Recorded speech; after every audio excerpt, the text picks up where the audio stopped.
सुप्रभात दर्शकों, हमारे चैनल में आपका स्वागत है।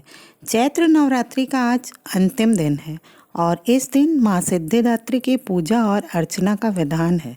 जैसा कि इनके नाम से स्पष्ट है कि माँ सभी प्रकार की सिद्धि और मोक्ष को देने वाली हैं। माँ सिद्धिदात्री की पूजा देव, यक्ष, किन्नर, दानव, ऋषि, मुनि, साधक और गृहस्थ आश्रम में जीवन यापन करने वाले सभी करते हैं। नवरात्र के अंतिम दिन माँ की पूजा पूरे विधि विधान के साथ करने वाले उपासक की सभी मनोकामनाएं पूरी हो जाती हैं। साथ ही यश, बल और धन की प्राप्ति होती है।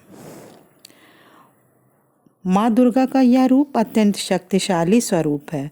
देवी दुर्गा का यह रूप समस्त देवताओं के तेज से प्रकट हुआ है। असुर महिषासुर के अत्याचार से परेशान होकर सब देवगण भगवान भोलेनाथ के साथ एवं विष्णु भगवान के समक्ष सहायता हेतु गए।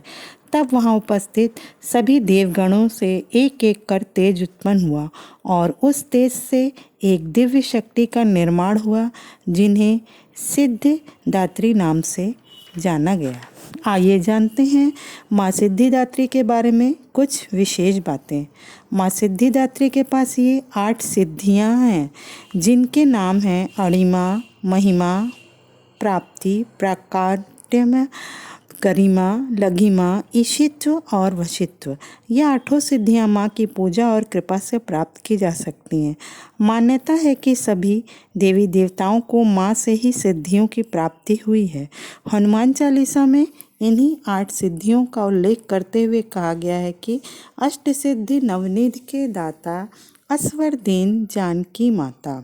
भगवान शिव ने भी माँ सिद्धिदात्री की कृपा से ही इन 8 सिद्धियों को प्राप्त किया था। इन्हीं माता की वजह से भगवान शिव को अर्धनारीश्वर नाम मिला, क्योंकि सिद्धिदात्री के कारण ही शिव जी का आधा शरीर देवी का बना। हिमाचल का नंदा पर्वत इनका प्रसिद्ध तीर्थ स्थल है। मान्यता है कि जिस प्रकार इन देवी की कृपा से भगवान शिव को 8 सिद्धियों की प्राप्ति हुई, ठीक उसी तरह से इनकी उपासना करने से अष्ट सिद्धि और नवनिधि, बुद्धि और विवेक की प्राप्ति होती है। माँ सिद्धिदात्री का रूप अति सुंदर है। कमल पर वे विराजमान है। 4 भुजाओं वाली माँ सिद्धिदात्री लाल साड़ी में विराजित हैं। इनके हाथों में सुदर्शन चक्र, शंख, गदा और कमल रहता है। सिर पर ऊंचा सा मुकुट और चेहरे पर मंद मुस्कान ही सिद्धिदात्री माँ की पहचान है। माँ सिद्धिदात्री की पूजा में घी के दीपक जलाने के साथ साथ कमल का फूल अर्पित करना शुभ माना जाता है। इसके अलावा जो भी फल या भोजन माँ को अर्पित करें, वे लाल वस्त्र में लपेट कर दें। जिन निर्धनों को भोजन कराने के बाद ही खुद खाएं। इस दिन जो भी मौसमी फल, हलवा, चना, पूड़ी और नारियल का भोग भी लगाया जाता है। साथ ही नवरात्र के अंतिम दिन उनके वाहन, हथियार, योगिनियों और अन्य देवी देवताओं का भी नाम से हवन पूजन करना चाहिए। इससे माँ सिद्धिदात्री प्रसन्न होती हैं और भाग्य का उदय होता है।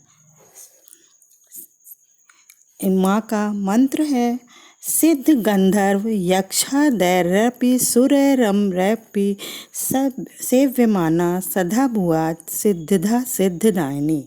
और दूसरा मंत्र है या देवी सर्वभूतेषु मातृरूपेण संस्थिता नमस्तस्ते नमस्तस्ते नमस्तस्ते नमो नमः। इसी के साथ मैं आपसे विदा लेती हूँ। जय माँ सिद्धिदात्री।